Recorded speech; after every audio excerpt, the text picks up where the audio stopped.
ਮੇਰਾ ਨਾਮ ਸ਼ੋਭਾ ਹੈ। 25 ਸਾਲ ਦੀ ਹੋਣ ਵਾਲੀ ਸੀ, ਪਰ ਮੇਰਾ ਰਿਸ਼ਤਾ ਨਹੀਂ ਹੋ ਰਿਹਾ ਸੀ। ਜਦੋਂ ਵੀ ਰਿਸ਼ਤੇ ਵਾਲੇ ਆਉਂਦੇ ਤਾਂ ਮੇਰਾ ਭਾਰ ਵੇਖ ਕੇ ਮੈਨੂੰ ਨਾਪਸੰਦ ਕਰ ਦਿੰਦੇ। ਅੱਜ ਫੇਰ ਰਿਸ਼ਤੇ ਵਾਲਿਆਂ ਨੇ ਵੇਖਣ ਆਉਣਾ ਸੀ। ਮੈਂ ਮਹਿਮਾਨਾਂ ਸਾਹਮਣੇ ਜਾਣ ਲਈ ਤਿਆਰ ਹੋ ਰਹੀ ਸੀ, ਜਦੋਂ ਮੈਨੂੰ ਮਹਿਸੂਸ ਹੋਇਆ ਕਿ ਕੋਈ ਮੈਨੂੰ ਵੇਖ ਰਿਹਾ। ਮੈਂ ਜਲਦੀ ਨਾਲ ਇੱਧਰ ਉੱਧਰ ਵੇਖਿਆ ਤਾਂ ਮੈਨੂੰ ਕੋਈ ਵੀ ਵਿਖਾਈ ਨਹੀਂ ਦਿੱਤਾ।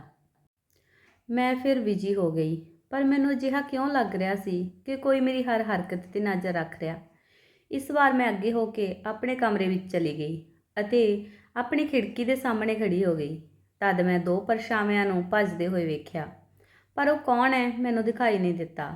ਮੇਰੇ ਪੂਰੇ ਸਰੀਰ ਵਿੱਚ ਸਨਸਨੀ ਦੀ ਲਹਿਰ ਦੌੜ ਗਈ। ਮੈਨੂੰ ਇੱਕ ਅਜੀਬ ਤਰੀਕੇ ਦਾ ਡਰ ਲੱਗ ਰਿਹਾ ਸੀ। ਆਖਰ ਕੌਣ ਸੀ ਜੋ ਮੈਨੂੰ ਚੋਰੀ ਚੋਰੀ ਦੇਖ ਰਿਹਾ ਸੀ? ਮੈਂ ਅਜੇ ਬਸ ਇਹ ਸੋਚ ਹੀ ਰਹੀ ਸੀ ਕਿ ਕੰਮ ਵਾਲੀ ਮੈਨੂੰ ਬੁਲਾਉਣ ਆ ਗਈ। ਮੈਂ ਚਾਹ ਦੀ ਟਰੇ ਲੈ ਕੇ ਡਰਾਇੰਗ ਰੂਮ ਵਿੱਚ ਦਾਖਲ ਹੋਈ ਤਾਂ ਸਾਹਮਣੇ ਇੱਕ ਸਮਝਦਾਰ ਔਰਤ ਨੇ ਕਿਹਾ, ਤੁਸੀਂ ਚਾਹ ਵਗੈਰਾ ਦਾ ਝੰਜਟ ਛੱਡੋ, ਪਹਿਲਾਂ ਸਾਨੂੰ ਲੜਕੀ ਨਾ ਮਿਲਾਓ। ਮੇਰੀ ਮਾਂ ਨੇ ਕਿਹਾ, ਇਹੀ ਮੇਰੀ ਲੜਕੀ ਸ਼ੋਭਾ ਹੈ। ਉਸ ਔਰਤ ਨੇ ਫਾੜੀਆਂ ਅੱਖਾਂ ਨਾਲ ਮੈਨੂੰ ਦੇਖ ਕੇ ਕਿਹਾ ਕਿ ਅਸੀਂ ਤਾਂ ਸੁਣਿਆ ਸੀ ਤੁਹਾਡੀ ਲੜਕੀ ਦੀ ਉਮਰ 25 ਸਾਲ ਦੀ ਹੈ, ਪਰ ਸਾਨੂੰ ਤਾਂ ਇਹ ਕਿਸੇ ਪਾਸਿਓਂ ਵੀ 25 ਸਾਲ ਦੀ ਨਹੀਂ ਲੱਗ ਰਹੀ। ਮੇਰੀ ਮਾਂ ਨੇ ਕਿਹਾ, ਭੈਣ ਜੀ ਬੇਟੀ ਦੀ ਉਮਰ ਤਾਂ 25 ਸਾਲ ਹੈ, ਪਰ ਤੁਹਾਡਾ ਮੋਟਾਪਾ ਹੋਣ ਕਰਕੇ ਇਹ ਥੋੜੀ ਵੱਡੀ ਉਮਰ ਦੀ ਲੱਗਦੀ ਹੈ। ਉਸ ਔਰਤ ਨੇ ਕਿਹਾ, ਭੈਣ ਜੀ ਅੱਜ ਕੱਲ੍ਹ ਤਾਂ ਇੰਨੀਆਂ ਆਧੁਨਿਕ ਮਸ਼ੀਨਾਂ ਆ ਗਈਆਂ ਨੇ, ਤੁਸੀਂ ਆਪਣੀ ਬੇਟੀ ਨੂੰ ਕਸਰਤ ਕਿਉਂ ਨਹੀਂ ਕਰਾਉਂਦੇ? ਇਹੋ ਜਿਹੀਆਂ ਗੱਲਾਂ ਕਰਕੇ ਉਹ ਮੈਨੂੰ ਠੁਕਰਾ ਕੇ ਚਲੇ ਗਈ। ਉਸ ਦੀਆਂ ਗੱਲਾਂ ਸੁਣ ਕੇ ਮੈਂ ਉੱਪਰ ਛੱਤ 'ਤੇ ਆ ਕੇ ਬੈਠ ਗਈ, ਕਿਉਂਕਿ ਜਦੋਂ ਤੁਹਾਨੂੰ ਕੋਈ ਬਾਰ-ਬਾਰ ਅਪਮਾਨ ਸਹਿਣਾ ਪੈਂਦਾ ਤਾਂ ਤੁਸੀਂ ਆਪਣੇ ਆਪ ਨੂੰ ਬਹੁਤ ਇਕੱਲਾ ਮਹਿਸੂਸ ਕਰਦੇ ਹੋ। ਮੈਂ ਛੱਤ 'ਤੇ ਬਹੁਤ ਉਦਾਸ ਬੈਠੀ ਸੀ। ਮੈਨੂੰ ਇੱਕ ਵਾਰ ਫਿਰ ਲੱਗਿਆ ਕਿ ਮੈਨੂੰ ਕੋਈ ਲੁੱਕ ਕੇ ਵੇਖ ਰਿਹਾ। ਮੈਂ ਜਲਦੀ ਨਾਲ ਉੱਠ ਗਈ ਅਤੇ ਆਪਣੇ ਚਾਰ ਚੁਫੇਰੇ ਨਿਗਾਹ ਮਾਰੀ ਤਾਂ ਮੈਨੂੰ ਬਾਗ ਵਿੱਚ ਲੱਗੇ ਪੌਦਿਆਂ ਦੀ ਸਰਸਰਾਹਟ ਸੁਣਾਈ ਦਿੱਤੀ। ਮੈਨੂੰ ਮਹਿਸੂਸ ਹੋਇਆ ਕਿ ਜੋ ਕੋਈ ਵੀ ਸੀ ਉੱਧਰ ਹੀ ਸੀ। ਅਜਿਹਾ ਪਹਿਲੀ ਵਾਰ ਨਹੀਂ ਹੋ ਰਿਹਾ ਸੀ। ਅਕਸਰ ਹੀ ਮੈਨੂੰ ਅਜਿਹਾ ਲੱਗਦਾ ਰਹਿੰਦਾ ਸੀ ਕਿ ਮੈਨੂੰ ਕੋਈ ਘੂਰ ਰਿਹਾ, ਜਦੋਂ ਮੈਂ ਉਸ ਨੂੰ ਨਜ਼ਰਅੰਦਾਜ਼ ਕਰ ਦਿੰਦੀ ਸੀ। ਪਰ ਹੁਣ ਇਹ ਕੁਝ ਜ਼ਿਆਦਾ ਹੀ ਹੋ ਗਿਆ ਸੀ। ਮੈਂ ਹੌਲੀ-ਹੌਲੀ ਮਾਨਸਿਕ ਰੋਗੀ ਹੁੰਦੀ ਜਾ ਰਹੀ ਸੀ। ਇੱਕ ਪਾਸੇ ਇਹ ਸਾਇਆ ਅਤੇ ਦੂਜੇ ਪਾਸੇ ਮੈਨੂੰ ਮੋਟਾਪੇ ਦਾ ਦਰਦ।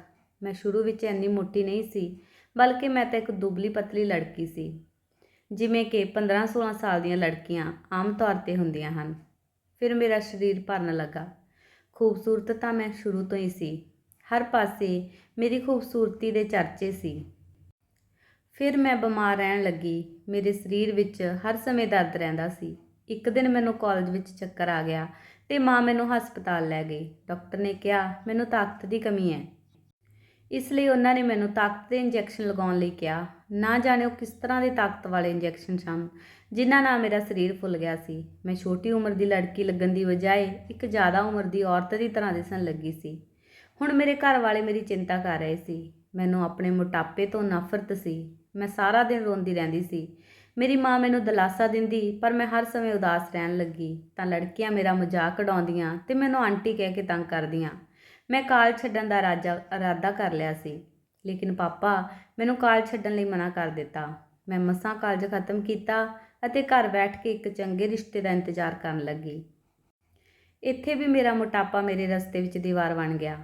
ਮੇਰੀਆਂ ਛੋਟੀਆਂ ਭੈਣਾਂ ਵਿੱਚੋਂ ਕਿਸੇ ਇੱਕ ਨੂੰ ਪਸੰਦ ਕਰ ਲੈਂਦੇ, ਲੇਕਿਨ ਪਿਤਾ ਜੀ ਚਾਹੁੰਦੇ ਸੀ ਕਿ ਸਾਰਿਆਂ ਤੋਂ ਪਹਿਲਾਂ ਮੇਰਾ ਹੀ ਵਿਆਹ ਹੋਵੇ। ਸਾਡੇ ਖਾਨਦਾਨ ਵਿੱਚ ਮੇਰੇ ਨਾਲੋਂ ਛੋਟੀਆਂ ਸਾਰੀਆਂ ਲੜਕੀਆਂ ਦਾ ਵਿਆਹ ਹੋ ਚੁੱਕਿਆ ਸੀ, ਜਦ ਕਿ ਮੈਂ ਹੁਣ ਵੀ ਆਪਣੇ ਮਾਤਾ-ਪਿਤਾ 'ਤੇ ਬੋਝ ਬਣ ਕੇ ਬੈਠੀ ਸੀ। ਲੇਕਿਨ ਮੈਂ ਕੀ ਕਰ ਸਕਦੀ ਸੀ? ਮੇਰੇ ਕੋਲ ਰੋਣ ਤੋਂ ਸਿਵਾ ਕੋਈ ਚਾਰਾ ਨਹੀਂ ਸੀ। ਸ਼ਾਮ ਹੋ ਚੁੱਕੀ ਸੀ ਤਾਂ ਸਾਡੇ ਦਰਵਾਜ਼ੇ ਤੋਂ ਆਵਾਜ਼ ਆਈ, ਕੋਈ ਹੈ ਜੋ ਭਗਵਾਨ ਦੇ ਨਾਮ 'ਤੇ ਮੇਰੀ ਮਦਦ ਕਰੇ? ਹਰ ਇੱਕ ਇੱਛਾ ਪੂਰੀ ਹੋ ਜਾਵੇਗੀ। ਮੈਂ ਤੇਜ਼ੀ ਨਾਲ ਗੇਟ ਵੱਲ ਵਧੀ। ਸਾਹਮਣੇ ਇੱਕ ਬਾਬਾ ਬੈਠਾ ਸੀ, ਜਿਸ ਨੇ ਸਿਰ ਤੋਂ ਪੈਰ ਤੱਕ ਕੰਬਲ ਲੈ ਰੱਖਿਆ ਸੀ। ਮੈਂ ਬੋਲੀ, ਬਾਬਾ ਤੁਹਾਨੂੰ ਕੀ ਚਾਹੀਦਾ? ਤਾਂ ਉਸ ਸਾਧੂ ਬਾਬਾ ਨੇ ਕਿਹਾ, ਜੋ ਮੈਨੂੰ ਚਾਹੀਦਾ ਉਹ ਤੂੰ ਮੈਨੂੰ ਨਹੀਂ ਦੇ ਸਕਦੀ, ਲੇਕਿਨ ਜੋ ਤੈਨੂੰ ਚਾਹੀਦਾ ਉਹ ਮੈਂ ਤੈਨੂੰ ਦੇਖ ਸਕਦਾ। ਮੈਂ ਤੇਰੇ ਮੱਥੇ 'ਤੇ ਪੜ੍ਹ ਕੇ ਦੱਸ ਸਕਦਾ। ਮੈਨੂੰ ਬੜੀ ਹੈਰਾਨੀ ਹੋਈ। ਮੈਂ ਬਾਬੇ ਨੂੰ ਚੁਣੌਤੀ ਦਿੱਤੀ ਤੇ ਕਿਹਾ, ਦੱਸੋ ਮੈਨੂੰ ਕੀ ਚਾਹੀਦਾ? ਉਸ ਸਾਧੂ ਬਾਬਾ ਨੇ ਆਪਣੇ ਕੋਲ ਪਈ ਚਾਦਰ ਉਠਾ ਕੇ ਮੈਨੂੰ ਦਿੱਤੀ ਅਤੇ ਕਿਹਾ, ਇਸ ਚਾਦਰ ਨੂੰ ਇਕਾਂਤ ਅਤੇ ਹਨੇਰੇ ਕਮਰੇ ਵਿੱਚ ਸਿਰਫ 3 ਰਾਤਾਂ ਲਈ ਉੱਪਰ ਲੈ ਕੇ ਸੌਂ ਜਾਣਾ ਤਾਂ ਕਰਿਸ਼ਮਾ ਦੇਖਣਾ, ਜਲਦੀ ਤੇਰਾ ਵਿਆਹ ਹੋ ਜਾਵੇਗਾ। ਬਾਬੇ ਦੇ ਮੂੰਹੋਂ ਵਿਆਹ ਦੀ ਗੱਲ ਸੁਣ ਕੇ ਮੈਂ ਚੌਂਕ ਗਈ। ਭਾਵੇਂ ਕਿ ਉਹ ਬਾਬਾ ਆਮ ਇਨਸਾਨ ਨਹੀਂ ਸੀ, ਉਹਨਾਂ ਨੇ ਮੇਰੀ ਪਰੇਸ਼ਾਨੀ ਦਾ ਇੱਕ ਸਟੀਕ ਕਾਰਨ ਦੱਸ ਦਿੱਤਾ ਸੀ। ਮੈਂ ਝੱਟ ਹੀ ਕੰਬਦੇ ਹੱਥਾਂ ਨਾਲ ਉਸ ਚਾਦਰ ਨੂੰ ਫੜ ਲਿਆ ਤਾਂ ਮੇਰੀ ਮਾਂ ਨੇ ਦਰਵਾਜ਼ਾ ਖੋਲ੍ਹਿਆ। ਮੈਂ ਆਪਣੀ ਮਾਂ ਨੂੰ ਕਿਹਾ, ਮੰਮੀ ਬਾਬਾ ਜੀ ਨੇ ਮੈਨੂੰ ਇਹ ਚਾਦਰ ਦਿੱਤੀ ਹੈ, ਮਾਂ ਜਲਦੀ ਨਾਲ ਗੇਟ ਕੋਲ ਗਈ ਅਤੇ ਆਪਣਾ ਸਿਰਵਾਰ ਕੱਢ ਕੇ ਵੇਖਿਆ ਤਾਂ ਉਹ ਸਾਧੂ ਬਾਬਾ ਉੱਥੇ ਹੀ ਬੈਠਾ ਸੀ। ਮੈਨੂੰ ਬਾਬਾ ਜੀ ਨੇ ਇਸ਼ਾਰਾ ਕੀਤਾ ਕਿ ਤੁਸੀਂ ਇਹ ਚਾਦਰ ਲੈ ਕੇ ਆਪਣੇ ਕਮਰੇ ਵਿੱਚ ਰੱਖ ਦਿਓ ਅਤੇ ਪਿੱਛੇ ਮੁੜ ਕੇ ਨਹੀਂ ਦੇਖਣਾ। ਮੈਂ ਦੋਨਾਂ ਹੱਥਾਂ ਨਾਲ ਉਸ ਚਾਦਰ ਨੂੰ ਫੜ ਲਿਆ ਅਤੇ ਆਪਣੇ ਕਮਰੇ ਵਿੱਚ ਆ ਗਈ। ਥੋੜ੍ਹੀ ਦੇਰ ਬਾਅਦ ਮੇਰੀ ਮਾਂ ਵੀ ਮੇਰੇ ਪਿੱਛੇ ਆ ਗਈ। ਉਹ ਬਹੁਤ ਖੁਸ਼ ਲੱਗ ਰਹੀ ਸੀ। ਉਹ ਬੋਲੀ, ਸ਼ੋਭਾ, ਸਾਧੂ ਬਾਬਾ ਨੇ ਦੱਸਿਆ ਕਿ ਅੱਜ ਤੋਂ 3 ਦਿਨ ਬਾਅਦ ਜੋ ਵੀ ਪਹਿਲਾ ਰਿਸ਼ਤਾ ਤੇਰੇ ਲਈ ਆਵੇਗਾ ਉਹ ਸਵੀਕਾਰ ਕਰਦੇ ਹੀ ਸਾਡੇ ਘਰ ਵਿੱਚ ਖੁਸ਼ਹਾਲੀ ਆ ਜਾਵੇਗੀ। ਪਰ ਜੇ ਅਸੀਂ ਉਹ ਰਿਸ਼ਤਾ ਠੁਕਰਾ ਦਿੱਤਾ ਤਾਂ ਸਾਰਾ ਕੁਝ ਖੋਹ ਲਿਆ ਜਾਵੇਗਾ। ਅਸੀਂ ਸੜਕ 'ਤੇ ਆ ਜਾਵਾਂਗੇ। ਇਹ ਗੱਲ ਸੁਣ ਕੇ ਮੈਂ ਪਰੇਸ਼ਾਨ ਹੋ ਗਈ, ਲੇਕਿਨ ਮਾਂ ਨੇ ਮੈਨੂੰ ਹੌਸਲਾ ਦਿੱਤਾ। ਮੈਂ ਕਮਰੇ ਵਿੱਚ ਆ ਕੇ ਇਸ ਚਾਦਰ ਨੂੰ ਖੋਲ੍ਹ ਕੇ ਵੇਖਿਆ ਤਾਂ ਇਹ ਕਾਲੇ ਰੰਗ ਦਾ ਇੱਕ ਕੰਬਲ ਸੀ। ਜਦੋਂ ਰਾਤ ਹੋਈ ਮੈਂ ਆਪਣੇ ਕਮਰੇ ਦੀਆਂ ਸਾਰੀਆਂ ਲਾਈਟਾਂ ਬੰਦ ਕਰ ਦਿੱਤੀਆਂ। ਮੈਨੂੰ ਬਹੁਤ ਡਰ ਲੱਗ ਰਿਹਾ ਸੀ, ਲੇਕਿਨ ਵਿਆਹ ਦੀ ਗੱਲ ਸੋਚ ਕੇ ਮੈਂ ਉਸ ਚਾਦਰ ਨੂੰ ਉੱਪਰ ਲੈਣ ਦੀ ਹਿੰਮਤ ਜੁਟਾਈ। ਮੈਂ ਜਦੋਂ ਹੀ ਉਹ ਚਾਦਰ ਲਈ ਮੈਨੂੰ ਅਜੀਬ ਜਿਹੀ ਚੁਭਣ ਮਹਿਸੂਸ ਹੋਈ। ਮੇਰਾ ਜੀਅ ਕਰਦਾ ਸੀ ਮੈਂ ਉਹ ਚਾਦਰ ਉਤਾਰ ਕੇ ਸੁੱਟ ਦੇਵਾਂ, ਪਰ ਮੈਂ ਅਜਿਹਾ ਨਹੀਂ ਕੀਤਾ। ਲੱਗਿਆ ਜਿਵੇਂ ਮੈਂ ਸਾਰੀ ਰਾਤ ਕੰਢਿਆਂ ਉੱਪਰ ਗੁਜ਼ਾਰੀ ਹੋਵੇ। ਸਵੇਰ ਹੁੰਦੇ ਮੈਨੂੰ ਪੁੱਛਿਆ ਕਿ ਕੀ ਉਹ ਚਾਦਰ ਲੈ ਕੇ ਸੁੱਤੀ ਸੀ। ਮੈਂ ਹਾਂ ਵਿੱਚ ਸਿਰ ਹਿਲਾ ਦਿੱਤਾ। ਮੈਂ ਬਹੁਤ ਥੱਕੀ ਹੋਈ ਸੀ ਕਿਉਂਕਿ ਮੈਨੂੰ ਰਾਤ ਨੂੰ ਨੀਂਦ ਨਹੀਂ ਆਈ ਸੀ। ਅਗਲੀ ਰਾਤ ਮੈਂ ਫਿਰ ਚਾਰੇ ਪਾਸੇ ਹਨੇਰਾ ਕੀਤਾ ਅਤੇ ਉਸ ਚਾਦਰ ਨੂੰ ਉੱਪਰ ਲੈ ਲਿਆ। ਉਹ ਚਾਦਰ ਬਹੁਤ ਅਜੀਬ ਸੀ, ਚੁਭਦੀ ਹੋਈ, ਬੇਸਕੂਨ।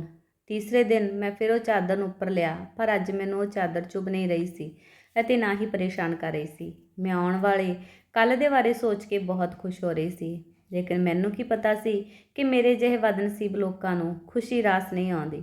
ਜੇ ਮੈਨੂੰ ਪਤਾ ਹੁੰਦਾ ਕਿ ਮੇਰੇ ਨਾਲ ਇਹ ਸਭ ਕੁਝ ਹੋਣ ਵਾਲਾ ਤਾਂ ਮੈਂ ਆਪਣੇ ਆਪ ਨੂੰ ਕਿਤੇ ਲੁਕੋ ਲੈਂਦੀ। ਮੈਂ ਸਵੇਰੇ ਹੀ ਨਹਾ ਧੋ ਕੇ ਨਵੇਂ ਕੱਪੜੇ ਪਾ ਲਏ ਅਤੇ ਥੋੜ੍ਹਾ ਮੇਕਅਪ ਕੀਤਾ। ਮੈਂ ਜਾਣਦੀ ਸੀ ਕਿ ਕਿਸੇ ਸਮੇਂ ਵੀ ਮੇਰੇ ਲਈ ਰਿਸ਼ਤਾ ਆ ਸਕਦਾ, ਇਸ ਲਈ ਮੈਨੂੰ ਤਿਆਰ ਰਹਿਣਾ ਚਾਹੀਦਾ। ਜਦੋਂ ਮੈਂ ਤਿਆਰ ਹੋ ਕੇ ਕਮਰੇ ਤੋਂ ਬਾਹਰ ਨਿਕਲੀ ਤਾਂ ਪਾਪਾ ਨੇ ਮੈਨੂੰ ਗਲ ਨਾਲ ਲਾਇਆ ਅਤੇ ਮੈਨੂੰ ਬਹੁਤ ਪਿਆਰ ਦਿੱਤਾ। ਮੇਰੀਆਂ ਭੈਣਾਂ ਵੀ ਬਹੁਤ ਖੁਸ਼ ਸੀ। ਉਸ ਤੋਂ ਬਾਅਦ ਇੱਕ ਅਜੀਬ ਜਿਹੀ ਗੱਲ ਹੋਈ। ਜਦੋਂ ਅਸੀਂ ਸਾਰੇ ਨਾਸ਼ਤਾ ਕਰਨ ਲੱਗੇ ਤਾਂ ਸਾਡੀ ਨੌਕਰਾਣੀ ਸੁਨੀਤਾ ਨਾਸ਼ਤਾ ਰੱਖ ਕੇ ਜ਼ਮੀਨ 'ਤੇ ਬੈਠ ਗਈ। ਪਿਤਾ ਜੀ ਨੇ ਪਰੇਸ਼ਾਨ ਹੋ ਕੇ ਪੁੱਛਿਆ, ਸੁਨੀਤਾ, ਤੂੰ ਬਹੁਤ ਚਿੰਤਾ ਵਿੱਚ ਲੱਗ ਰਹੀ ਹੈ। ਤੇਰੀ ਤਬੀਅਤ ਤਾਂ ਠੀਕ ਹੈ? ਸੁਨੀਤਾ ਕਹਿਣ ਲੱਗੀ, ਸਾਹਿਬ ਜੀ ਕੀ ਦੱਸਾਂ, ਛੋਟਾ ਮੂੰਹ ਵੱਡੀ ਗੱਲ। ਕੱਲ੍ਹ ਰਾਤ ਮੈਨੂੰ ਇੱਕ ਸੁਪਨਾ ਆਇਆ। ਸੁਪਨੇ ਵਿੱਚ ਮੈਂ ਇੱਕ ਮੰਦਿਰ ਦੇ ਗੇਟ 'ਤੇ ਬੈਠੀ ਸੀ ਤਾਂ ਮੇਰੇ ਕੋਲ ਇੱਕ ਬਜ਼ੁਰਗ ਬਾਬਾ ਆ ਕੇ ਰੁਕ ਗਿਆ। ਉਸ ਬਾਬਾ ਨੇ ਮੈਨੂੰ ਕਿਹਾ ਕਿ ਕੱਲ੍ਹ ਨੂੰ ਤੂੰ ਆਪਣੇ ਬੇਟੇ ਲਈ ਸ਼ੋਭਾ ਦਾ ਰਿਸ਼ਤਾ ਲੈਣ ਜਾਈਂ ਅਤੇ ਜੇ ਉਸਨੇ ਇਸ ਰਿਸ਼ਤੇ ਤੋਂ ਮਨਾ ਕੀਤਾ ਤਾਂ ਉਸਨੂੰ ਕਹਿਣਾ ਕਿ ਤੇਰੀ ਜ਼ਿੰਦਗੀ ਵਿੱਚ ਉਸ ਚਾਦਰ ਦੀ ਕਾਲੀ ਸ਼ਾਹੀ ਖੁੱਲ੍ਹ ਚੁੱਕੀ ਹੈ। ਮੈਂ ਨਹੀਂ ਜਾਣਦੀ ਕਿ ਉਹ ਕਿਹੜੀ ਚਾਦਰ ਦੀ ਗੱਲ ਕਰ ਰਿਹਾ ਸੀ। ਮੈਂ ਸਿਰਫ ਇੰਨਾ ਜਾਣਦੀ ਹਾਂ ਕਿ ਮੈਂ ਤੁਹਾਡੇ ਸਾਹਮਣੇ ਆਪਣਾ ਆਪ ਫੈਲਾ ਕੇ ਬੈਠ ਗਈ ਹਾਂ। ਮੈਨੂੰ ਖਾਲੀ ਹੱਥ ਨਾ ਉੱਠਣ ਦੇਣਾ। ਉਸ ਦੀ ਗੱਲ ਸੁਣ ਕੇ ਅਸੀਂ ਸਾਰੇ ਚੌਂਕ ਗਏ। ਪਿਤਾ ਜੀ ਕਦੇ ਮੇਰੇ ਵੱਲ ਅਤੇ ਕਦੇ ਸੁਨੀਤਾ ਵੱਲ ਵੇਖਦੇ। ਮਾਂ ਨੇ ਕਿਹਾ ਕਿ ਅਸੀਂ ਆਪਣੀ ਸੁਨੀਤਾ ਦਾ ਰਿਸ਼ਤਾ ਤੇਰੇ ਮੁੰਡੇ ਨਾਲ ਕਰਨ ਲਈ ਤਿਆਰ ਹਾਂ। ਮੈਂ ਬੜੀ ਹੈਰਾਨੀ ਨਾਲ ਆਪਣੀ ਮਾਂ ਵੱਲ ਵੇਖਿਆ। ਮੈਂ ਗੁੱਸੇ ਵਿੱਚ ਉੱਠੀ ਅਤੇ ਆਪਣੇ ਪੈਰਾਂ ਨੂੰ ਬੈੱਡ ਨਾਲ ਮਾਰਦੇ ਹੋਏ ਕਿਹਾ ਕਿ ਮਨੋਜ ਨਾਲ ਮੇਰਾ ਕੀ ਮੇਲ? ਸਾਡੀ ਨੌਕਰਾਣੀ ਸੁਨੀਤਾ ਦਾ ਮੁੰਡਾ ਮਨੋਜ, ਜਿਹੜਾ ਕਿ ਸਾਡੇ ਘਰ ਦਾ ਮਾਲੀ ਹੈ, ਮੇਰਾ ਵਿਆਹ ਉਸ ਨਾਲ ਕਿਵੇਂ ਹੋ ਸਕਦਾ? ਇਹ ਗੱਲ ਸੁਣ ਕੇ ਮੈਂ ਬਹੁਤ ਰੋਈ। ਉਦੋਂ ਹੀ ਮੈਨੂੰ ਫਿਰ ਮਹਿਸੂਸ ਹੋਇਆ ਜਿਵੇਂ ਕੋਈ ਮੈਨੂੰ ਚੋਰੀ ਛਿਪੇ ਵੇਖ ਰਿਹਾ। ਮੈਂ ਇੱਕਦਮ ਉੱਠੀ ਅਤੇ ਇੱਧਰ ਉੱਧਰ ਵੇਖਿਆ। ਉੱਥੇ ਕੋਈ ਨਹੀਂ ਸੀ। ਮੈਂ ਆਪਣੇ ਕਮਰੇ ਦੀ ਖਿੜਕੀ ਜ਼ੋਰ ਨਾਲ ਬੰਦ ਕਰ ਦਿੱਤੀ। ਕੁਝ ਸਮੇਂ ਬਾਅਦ ਮੇਰੇ ਮੰਮੀ ਪਾਪਾ ਮੇਰੇ ਕਮਰੇ ਵਿੱਚ ਆਏ ਅਤੇ ਪਾਪਾ ਨੇ ਮੇਰੇ ਸਿਰ ਉੱਤੇ ਹੱਥ ਰੱਖਦੇ ਹੋਏ ਕਿਹਾ ਕਿ ਸ਼ੋਭਾ, ਜੇ ਤੂੰ 50 ਸਾਲ ਦੀ ਵੀ ਹੋ ਜਾਂਦੀ ਤਾਂ ਵੀ ਮੈਂ ਤੈਨੂੰ ਇਸ ਰਿਸ਼ਤੇ ਵਾਸਤੇ ਕਦੇ ਦਵਾ ਨਾ ਪਾਉਂਦਾ, ਪਰ ਹੁਣ ਮੈਂ ਮਜਬੂਰ ਹਾਂ। ਮੈਂ ਉਸ ਸਾਧੂ ਤੋਂ ਬਦਦੁਆ ਨਹੀਂ ਲੈਣਾ ਚਾਹੁੰਦਾ, ਇਸ ਲਈ ਮੈਂ ਇਸ ਰਿਸ਼ਤੇ ਤੋਂ ਇਨਕਾਰ ਨਹੀਂ ਕਰ ਸਕਦਾ। ਅਗਲੇ 3 ਦਿਨਾਂ ਬਾਅਦ ਤੇਰੀ ਮਨੋਜ ਨਾਲ ਸ਼ਾਦੀ ਹੋਵੇਗੀ। ਇਹ ਕਹਿ ਕੇ ਪਿਤਾ ਜੀ ਕਮਰੇ ਵਿੱਚੋਂ ਬਾਹਰ ਚਲੇ ਗਏ। ਮੰਮੀ ਕਿੰਨਾ ਸਮਾਂ ਮੇਰੇ ਕੋਲ ਬੈਠੀ ਰਹੀ ਅਤੇ ਮੈਨੂੰ ਦਿਲਾਸਾ ਦਿੰਦੀ ਰਹੀ। ਅਗਲੇ 3 ਦਿਨ ਤੱਕ ਸਾਡੇ ਘਰ ਵਿੱਚ ਸੋਗ ਰਿਹਾ। ਮੇਰੀਆਂ ਭੈਣਾਂ ਮੇਰੇ ਨਾਲ ਨਜ਼ਰ ਨਹੀਂ ਮਿਲਾ ਰਹੀਆਂ ਸਨ। ਮੈਂ ਆਪਣੇ ਆਪ ਨੂੰ ਇੱਕ ਕਮਰੇ ਤੱਕ ਸੀਮਿਤ ਕਰ ਲਿਆ ਸੀ। 3 ਦਿਨਾਂ ਬਾਅਦ ਮੇਰੀ ਮਾਂ ਨੇ ਮੈਨੂੰ ਲਾਲ ਰੰਗ ਦਾ ਸੂਟ ਦਿੰਦੇ ਹੋਏ ਕਿਹਾ ਕਿ ਤੂੰ ਜਲਦੀ ਨਾਲ ਤਿਆਰ ਹੋ ਜਾ, ਪੰਡਿਤ ਜੀ ਆਉਣ ਵਾਲੇ ਨੇ। ਮੈਂ ਚੁੱਪਚਾਪ ਉਹ ਸੂਟ ਫੜ ਲਿਆ। ਮੇਰਾ ਜੀਅ ਕਰਦਾ ਸੀ ਕਿ ਮੈਂ ਆਪਣੇ ਮੋਟਾਪੇ ਨੂੰ ਅੱਗ ਲਾ ਦੇਵਾਂ। ਮੋਟੀ ਨਾ ਹੁੰਦੀ ਤਾਂ ਮੇਰਾ ਰਿਸ਼ਤਾ ਨੌਕਰ ਨਾਲ ਨਾ ਹੁੰਦਾ। ਇਹ ਸੋਚਦੇ ਸੋਚਦੇ ਮੈਂ ਤਿਆਰ ਹੋ ਗਈ ਅਤੇ ਮੇਰਾ ਵਿਆਹ ਮਨੋਜ ਨਾਲ ਹੋ ਗਿਆ। ਵਿਆਹ ਤੋਂ ਬਾਅਦ ਮੈਂ ਮਨੋਜ ਦੀ ਝੋਪੜੀ ਵਿੱਚ ਚਲੀ ਗਈ। ਸ਼ਾਮ ਨੂੰ ਮਨੋਜ ਮੇਰੇ ਕਮਰੇ ਵਿੱਚ ਆਇਆ ਤਾਂ ਉਸਨੇ ਮੇਰੇ ਵੱਲ ਵੇਖਿਆ। ਮੈਂ ਉਸਨੂੰ ਕਿਹਾ ਕਿ ਨੌਕਰ ਹੈ ਤਾਂ ਨੌਕਰ ਬਣ ਕੇ ਹੀ ਰਹੇ। ਮੈਨੂੰ ਮਜਬੂਰੀ ਵਿੱਚ ਤੇਰੇ ਨਾਲ ਵਿਆਹ ਕਰਵਾਉਣਾ ਪੈ ਗਿਆ, ਪਰ ਮੈਂ ਕਦੇ ਵੀ ਤੈਨੂੰ ਆਪਣਾ ਪਤੀ ਸਵੀਕਾਰ ਨਹੀਂ ਕਰਾਂਗੀ। ਮਨੋਜ ਨੇ ਮੈਨੂੰ ਪਿਆਰ ਭਰੀ ਨਿਗਾਹ ਨਾਲ ਵੇਖਦੇ ਹੋਏ ਕਿਹਾ, ਸ਼ੋਭਾ, ਹੁਣ ਤੂੰ ਮੇਰੀ ਪਤਨੀ ਹੈ, ਪਰ ਜੇ ਤੂੰ ਚਾਹੁੰਦੀ ਹੈ ਕਿ ਮੈਂ ਤੇਰੇ ਕੋਲੇ ਨਾ ਆਵਾਂ ਤਾਂ ਤੇਰੀ ਮਰਜ਼ੀ। ਮੈਂ ਤੈਨੂੰ ਕਦੇ ਵੀ ਮਜਬੂਰ ਨਹੀਂ ਕਰਾਂਗਾ। ਅਗਲੀ ਸਵੇਰ ਮੈਂ ਆਪਣੇ ਪਾਪਾ ਦੇ ਘਰ ਵਾਪਸ ਆ ਗਈ ਅਤੇ ਮੈਂ ਆਪਣੇ ਪਾਪਾ ਨੂੰ ਕਿਹਾ ਕਿ ਸਾਧੂ ਦੇ ਸ਼ਰਾਪ ਤੋਂ ਛੁਟਕਾਰਾ ਮਿਲ ਗਿਆ। ਮੈਂ ਮਨੋਜ ਨਾਲ ਵਿਆਹ ਕਰਕੇ ਸਾਧੂ ਦੀ ਬਦਦੁਆ ਤੋਂ ਬਚ ਗਏ ਹਾਂ। ਹੁਣ ਮੈਂ ਉਸ ਨੌਕਰ ਦੀ ਝੋਪੜੀ ਵਿੱਚ ਨਹੀਂ ਰਹਾਂਗੀ, ਮੈਂ ਇਸ ਘਰ ਵਿੱਚ ਹੀ ਰਹਾਂਗੀ। ਪਾਪਾ ਨੇ ਮੇਰੀ ਗੱਲ ਨੂੰ ਸਵੀਕਾਰ ਕਰਦੇ ਹੋਏ ਕਿਹਾ ਕਿ ਮੈਨੂੰ ਕੋਈ ਇਤਰਾਜ਼ ਨਹੀਂ। ਜੇ ਤੂੰ ਇਸ ਘਰ ਵਿੱਚ ਰਹਿਣਾ ਚਾਹੁੰਦੀ ਹੈ ਤਾਂ ਰਹਿ ਸਕਦੀ ਹੈ। ਇੰਨੇ ਨੂੰ ਮੇਰੀ ਮਾਂ ਆਈ ਅਤੇ ਉਹ ਕਹਿਣ ਲੱਗੀ ਕਿ ਵਿਆਹ ਤੋਂ ਬਾਅਦ ਕੁੜੀ ਆਪਣੇ ਪੇਕੇ ਘਰ ਹੀ ਬੈਠੀ ਸੋਹਣੀ ਲੱਗਦੀ ਹੈ। ਤੈਨੂੰ ਮਨੋਜ ਦੀ ਝੋਪੜੀ ਵਿੱਚ ਹੀ ਜਾ ਕੇ ਰਹਿਣਾ ਚਾਹੀਦਾ। ਚਾਹੇ ਉਹ ਨੌਕਰ ਹੈ ਪਰ ਹੈ ਤਾਂ ਤੇਰਾ ਪਤੀ। ਪਰ ਮੈਂ ਮਾਂ ਦੀ ਗੱਲ ਅਣਸੁਣੀ ਕਰ ਦਿੱਤੀ। ਮੈਂ ਆਪਣੇ ਕਮਰੇ ਵਿੱਚ ਚਲੀ ਗਈ। ਮੈਂ ਰੋਜ਼ ਆਪਣੇ ਕਮਰੇ ਦੀ ਖਿੜਕੀ ਵਿੱਚੋਂ ਮਨੋਜ ਨੂੰ ਘਰ ਦੇ ਬੂਟਿਆਂ ਨੂੰ ਪਾਣੀ ਦਿੰਦੇ ਦੇਖਦੀ ਅਤੇ ਜਦੋਂ ਮੈਨੂੰ ਗੁੱਸਾ ਆਉਂਦਾ ਤਾਂ ਮੈਂ ਉਸ ਕੋਲ ਜਾ ਕੇ ਕਹਿੰਦੀ ਕਿ ਨੌਕਰ ਤਾਂ ਨੌਕਰ ਹੀ ਰਹਿੰਦਾ, ਚਾਹੇ ਉਹ ਮਾਲਕਣ ਨਾਲ ਜ਼ਬਰਦਸਤੀ ਵਿਆਹ ਕਰ ਲਵੇ। ਪਰ ਮਨੋਜ ਕਦੇ ਵੀ ਮੇਰੀ ਗੱਲ ਦਾ ਗੁੱਸਾ ਨਾ ਕਰਦਾ। ਉਹ ਪਿਆਰ ਭਰੀਆਂ ਨਜ਼ਰਾਂ ਨਾਲ ਮੈਨੂੰ ਵੇਖਦਾ ਅਤੇ ਮੁਸਕਰਾਉਂਦਾ ਰਹਿੰਦਾ। 2 ਮਹੀਨੇ ਲੰਘ ਗਏ। ਇੱਕ ਦਿਨ ਸੁਨੀਤਾ ਮੇਰੇ ਪਾਪਾ ਕੋਲ ਆਈ ਅਤੇ ਕਹਿਣ ਲੱਗੀ, ਸਾਹਿਬ ਜੀ ਤੁਸੀਂ ਬੁਰਾ ਨਾ ਮਨਾਇਓ, ਭਾਵੇਂ ਕਿ ਅਸੀਂ ਤੁਹਾਡੇ ਨੌਕਰ ਹਾਂ, ਪਰ ਸ਼ੋਭਾ ਬੇਟੀ ਹੁਣ ਸਾਡੀ ਨੂੰਹ ਬਣ ਚੁੱਕੀ ਹੈ। ਤੁਸੀਂ ਉਸ ਨੂੰ ਕਿੰਨਾ ਸਮਾਂ ਆਪਣੇ ਘਰ ਬਿਠਾ ਕੇ ਰੱਖੋਗੇ? ਪਾਪਾ ਨੇ ਕਿਹਾ ਕਿ ਮੈਂ ਸ਼ੋਭਾ ਬੇਟੀ ਦੇ ਖਿਲਾਫ ਨਹੀਂ ਜਾ ਸਕਦਾ ਅਤੇ ਉਸ ਨੂੰ ਜ਼ਬਰਦਸਤੀ ਤੁਹਾਡੇ ਕੋਲ ਨਹੀਂ ਭੇਜ ਸਕਦਾ। ਇਸੇ ਤਰ੍ਹਾਂ 6 ਮਹੀਨੇ ਲੰਘ ਗਏ ਤਾਂ ਇੱਕ ਦਿਨ ਸੁਨੀਤਾ ਆਂਟੀ ਫਿਰ ਪਾਪਾ ਕੋਲ ਆ ਕੇ ਕਹਿਣ ਲੱਗੀ ਕਿ ਅਸੀਂ ਕੱਲ੍ਹ ਨੂੰ ਤੁਹਾਡਾ ਇਹ ਘਰ ਛੱਡ ਕੇ ਹਮੇਸ਼ਾ ਲਈ ਜਾ ਰਹੇ ਹਾਂ। ਪਾਪਾ ਨੇ ਹੈਰਾਨ ਹੁੰਦੇ ਪੁੱਛਿਆ, ਕਿਉਂ? ਤਾਂ ਸੁਨੀਤਾ ਆਂਟੀ ਕਹਿਣ ਲੱਗੀ ਕਿ 6 ਮਹੀਨੇ ਹੋ ਗਏ ਮਨੋਜ ਦਾ ਵਿਆਹ ਸ਼ੋਭਾ ਨਾਲ ਹੋਏ ਨੂੰ। ਇਨ੍ਹਾਂ 6 ਮਹੀਨਿਆਂ ਦੇ ਵਿੱਚ ਮਨੋਜ ਨੂੰ ਸ਼ੋਭਾ ਨਾਲ ਬਹੁਤ ਪਿਆਰ ਹੋ ਗਿਆ। ਹੁਣ ਉਸ ਦੀ ਸਿਹਤ ਠੀਕ ਨਹੀਂ ਰਹਿੰਦੀ ਕਿਉਂਕਿ ਉਹ ਉਸ ਦੇ ਬੈਰਾਗ ਵਿੱਚ ਖਾਣਾ ਪੀਣਾ ਛੱਡ ਗਿਆ ਹੈ। ਇਹ ਕਹਿ ਕੇ ਸੁਨੀਤਾ ਆਂਟੀ ਵਾਪਸ ਚਲੀ ਗਈ। ਪਰ ਮੈਨੂੰ ਸੁਨੀਤਾ ਆਂਟੀ ਦੀ ਗੱਲ ਨੇ ਸੋਚੀ ਪਾ ਦਿੱਤਾ ਕਿ ਕੋਈ ਮੈਨੂੰ ਪਿਆਰ ਕਿਵੇਂ ਕਰ ਸਕਦਾ, ਕਿਉਂਕਿ ਮੈਂ ਤਾਂ ਇੱਕ ਮਾਸ ਦਾ ਪੁਤਲਾ ਸੀ ਤੇ ਮਨੋਜ ਭਾਵੇਂ ਸਾਡਾ ਨੌਕਰ ਸੀ ਪਰ ਉਹ ਬਹੁਤ ਸੋਹਣਾ ਸੁਨੱਖਾ ਮੁੰਡਾ ਸੀ। ਉਹ ਮੈਨੂੰ ਇੰਨਾ ਪਿਆਰ ਕਿਵੇਂ ਕਰ ਸਕਦਾ? ਮੈਂ ਆਪਣੇ ਕਮਰੇ ਵਿੱਚ ਲੇਟੀ ਤਾਂ ਮੈਨੂੰ ਨੀਂਦ ਨਹੀਂ ਆਈ। ਮੈਂ ਰਾਤ ਨੂੰ ਚੋਰੀ ਛੁਪੇ ਮਨੋਜ ਦੀ ਝੋਪੜੀ ਵਿੱਚ ਗਈ। ਜਦੋਂ ਮੈਂ ਝੋਪੜੀ ਦੇ ਬਾਹਰ ਖੜ ਕੇ ਵੇਖਿਆ ਤਾਂ ਦਰਵਾਜ਼ਾ ਥੋੜ੍ਹਾ ਖੁੱਲ੍ਹਾ ਸੀ। ਮੈਂ ਦਰਵਾਜ਼ੇ ਕੋਲ ਖੜ ਗਈ ਕਿਉਂਕਿ ਅੰਦਰ ਮਨੋਜ ਅਤੇ ਸੁਨੀਤਾ ਆਂਟੀ ਗੱਲਾਂ ਕਰ ਰਹੇ ਸੀ। ਆਂਟੀ ਮਨੋਜ ਨੂੰ ਕਹਿ ਰਹੀ ਸੀ ਕਿ ਦੇਖ ਪੁੱਤਰ, ਭਾਵੇਂ ਤੂੰ ਸ਼ੋਭਾ ਨੂੰ ਪਿਆਰ ਕਰਦਾ ਹੈ ਪਰ ਉਹ ਮਾਲਕ ਤੇ ਅਸੀਂ ਨੌਕਰ ਹਾਂ। ਇੱਕ ਨੌਕਰ ਕਦੇ ਵੀ ਮਾਲਕ ਦੀ ਬੇਟੀ ਨਾਲ ਵਿਆਹ ਕਰਵਾ ਕੇ ਉਸ ਨੂੰ ਆਪਣੀ ਪਤਨੀ ਨਹੀਂ ਬਣਾ ਸਕਦਾ। ਜੇ ਮਾਲਕਣ ਦਾ ਵਸ ਚੱਲਦਾ ਤਾਂ ਉਹ ਸ਼ੋਭਾ ਬੇਟੀ ਦਾ ਵਿਆਹ ਕਦੇ ਨਾ ਹੋਣ ਦਿੰਦੀ। ਜਦੋਂ ਛੋਟੇ ਹੁੰਦੇ ਸ਼ੋਭਾ ਬੇਟੀ ਦੀ ਮਾਂ ਮਰ ਗਈ ਸੀ ਤਾਂ ਮਾਲਕ ਨੇ ਦੂਜਾ ਵਿਆਹ ਕਰ ਲਿਆ ਸੀ। ਮੈਂ ਤੈਨੂੰ ਤੇ ਸ਼ੋਭਾ ਨੂੰ ਪਾਲਿਆ ਸੀ। ਮੈਂ ਤੁਹਾਨੂੰ ਦੋਨਾਂ ਨੂੰ ਇਕੱਠਿਆਂ ਸਾਂਭਿਆ। ਮੈਂ ਤੁਹਾਨੂੰ ਬਹੁਤ ਪਿਆਰ ਕਰਦੀ ਸੀ, ਪਰ ਛੋਟੀ ਮਾਲਕਣ ਨੇ ਕਦੇ ਵੀ ਸ਼ੋਭਾ ਨੂੰ ਆਪਣੀ ਬੇਟੀ ਨਹੀਂ ਮੰਨਿਆ। ਜਦੋਂ ਛੋਟੀ ਮਾਲਕਣ ਦੇ ਆਪਣੀ ਔਲਾਦ ਹੋਈ ਤਾਂ ਉਸ ਦੀ ਔਲਾਦ ਠੀਕ ਠਾਕ ਸੀ ਅਤੇ ਸ਼ੋਭਾ ਦਾ ਰੰਗ ਰੂਪ ਦੇਖ ਕੇ ਛੋਟੀ ਮਾਲਕਣ ਨੂੰ ਬਹੁਤ ਜਲਨ ਹੁੰਦੀ ਸੀ। ਉਸਨੇ ਸ਼ੋਭਾ ਨੂੰ ਜਾਣਬੁੱਝ ਕੇ ਉਹ ਇੰਜੈਕਸ਼ਨ ਲਗਾਏ ਜਿਸ ਨਾਲ ਕਿ ਉਸਦੀ ਸੁੰਦਰਤਾ ਖਰਾਬ ਹੋ ਜਾਵੇ। ਉਹ ਨਹੀਂ ਚਾਹੁੰਦੀ ਸੀ ਕਿ ਸ਼ੋਭਾ ਦਾ ਵਿਆਹ ਹੋਵੇ, ਕਿਉਂਕਿ ਜੇ ਸ਼ੋਭਾ ਦਾ ਵਿਆਹ ਹੋ ਜਾਂਦਾ ਤਾਂ ਉਸ ਦੇ ਹਿੱਸੇ ਦੀ ਜਾਇਦਾਦ ਸ਼ੋਭਾ ਦੇ ਪਤੀ ਨੂੰ ਮਿਲਦੀ, ਜੋ ਕਿ ਛੋਟੀ ਮਾਲਕਣ ਕਦੇ ਨਹੀਂ ਚਾਹੁੰਦੀ ਸੀ।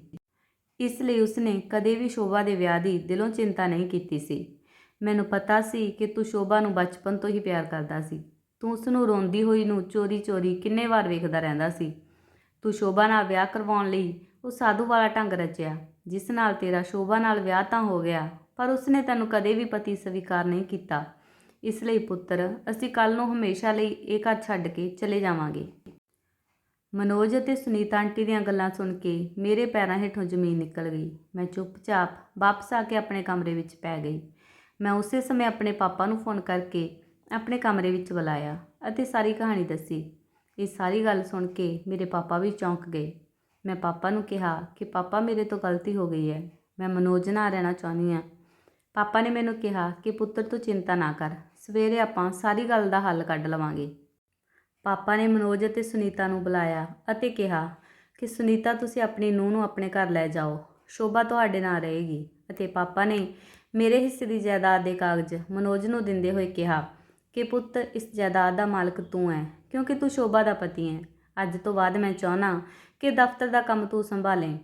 ਇਹ ਗੱਲਾਂ ਸੁਣ ਕੇ ਮੇਰੀ ਮਾਂ ਚੌਂਕ ਗਈ ਅਤੇ ਉਸਦੇ ਮੂੰਹੋਂ ਆਪ ਮੁਹਾਰੇ ਨਿਕਲਿਆ ਕਿ ਇਹ ਕਿਵੇਂ ਹੋ ਸਕਦਾ? ਇਸ ਜਾਇਦਾਦ ਦਾ ਹਿੱਸਾ ਮੈਂ ਇਸ ਨੌਕਰ ਨੂੰ ਕਿਵੇਂ ਦੇ ਦੇਵਾਂ? ਇਸ ਜਾਇਦਾਦ ਲਈ ਤਾਂ ਮੈਂ ਕਿੰਨੇ ਪਾਪੜ ਵੇਲੇ ਨੇ। ਗੁੱਸੇ ਵਿੱਚ ਸਾਰੀ ਸੱਚਾਈ ਉਸਦੇ ਮੂੰਹ ਵਿੱਚੋਂ ਨਿਕਲ ਗਈ ਸੀ।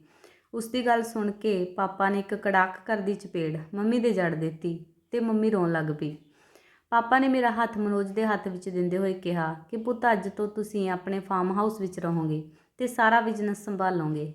ਮੈਂ ਵੀ ਤੁਹਾਡੇ ਨਾਲ ਉਸ ਘਰ ਵਿੱਚ ਰਹਾਂਗਾ। ਇਸ ਘਰ ਵਿੱਚ ਅਸੀਂ ਇੱਕ ਪਲ ਵੀ ਨਹੀਂ ਰਹਿ ਸਕਦੇ। ਮੰਮੀ ਪਾਪਾ ਦੇ ਤਰਲੇ ਪਾਉਣ ਲੱਗੀ ਕਿ ਤੁਹਾਡੇ ਬਿਨਾਂ ਮੈਂ ਅਤੇ ਮੇਰੇ ਬੱਚੇ ਕਿੱਧਰ ਜਾਵਾਂਗੇ। ਪਰ ਪਾਪਾ ਨੇ ਕਿਹਾ ਕਿ ਤੈਨੂੰ ਇਹ ਘਰ ਅਤੇ ਜ਼ਮੀਨ ਦਾ ਅੱਧਾ ਹਿੱਸਾ ਮਿਲ ਜਾਵੇਗਾ, ਪਰ ਤੂੰ ਮੇਰਾ ਵਿਸ਼ਵਾਸ ਤੋੜਿਆ, ਜਿਸ ਕਰਕੇ ਮੇਰਾ ਵਿਸ਼ਵਾਸ ਅਤੇ ਪਿਆਰ ਕਦੇ ਵੀ ਜਿੱਤ ਨਹੀਂ ਸਕਦੀ। ਉਸ ਤੋਂ ਬਾਅਦ ਅਸੀਂ ਆਪਣੇ ਫਾਰਮ ਹਾਊਸ ਵਿੱਚ ਆ ਕੇ ਰਹਿਣ ਲੱਗੇ ਅਤੇ ਮਨੋਜ ਨੇ ਡਾਕਟਰ ਨਾਲ ਗੱਲ ਕਰਕੇ ਮੇਰਾ ਇਲਾਜ ਸ਼ੁਰੂ ਕਰਵਾਇਆ। ਥੋੜ੍ਹੇ ਸਮੇਂ ਵਿੱਚ ਹੀ ਮੇਰਾ ਸਰੀਰ ਪਹਿਲਾਂ ਦੀ ਤਰ੍ਹਾਂ ਹੋ ਗਿਆ। ਹੁਣ ਮੇਰੀ ਅਤੇ ਮਨੋਜ ਦੀ ਜੋੜੀ ਬਹੁਤ ਸੋਹਣੀ ਲੱਗਦੀ ਸੀ। ਅਸੀਂ ਖੁਸ਼ੀ-ਖੁਸ਼ੀ ਆਪਣੇ ਫਾਰਮ ਹਾਊਸ ਵਿੱਚ ਰਹਿਣ ਲੱਗੇ।